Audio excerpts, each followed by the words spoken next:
Admit केलं. दुसऱ्या दिवशी झाकून लपून नाही, दिवसा म्हणजे मी त्यांच्या स्वतःच्या निवासस्थानी भेटायला गेलेलो आहे. त्यांच्या निवासस्थानी भेटलं, तब्येतीची विचारपूस करायला.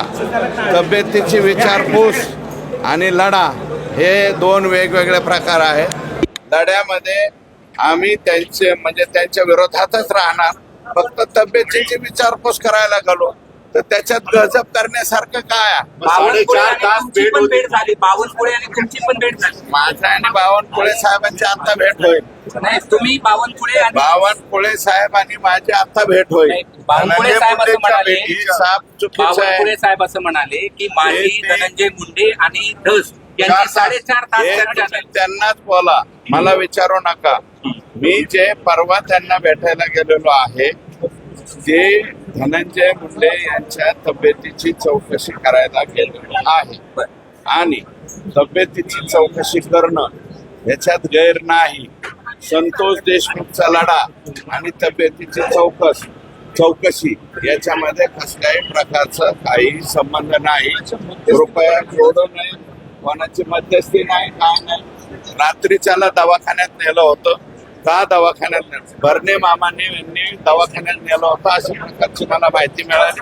म्हणून मी त्यांच्या निवासस्थानी जाऊन त्यांना भेटून आलो. या भेटीनंतर पुढे काय चर्चा झाली? काहीही चर्चा झाली नाही. फक्त तब्येतीची विचारपूस केली. माझा मी निघून आलो. त्यांना 4.5 तास फक्त तब्येत. 4.5 तास कोण म्हणलं? बावनकुळे साहेब म्हणले तर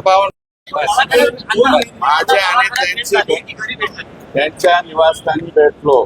दवाखान्यात आदल्या रात्री नेलतं. परवाची गोष्ट आहे मला वाटतं.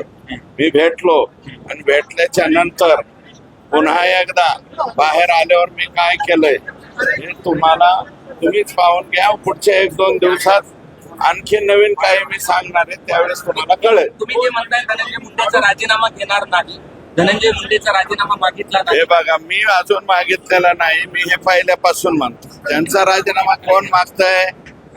त्यांच्या पक्षाचेच लोक आणि सर्व लोक, इतर लोक जे आहेत ते राजीनामा मागतायत.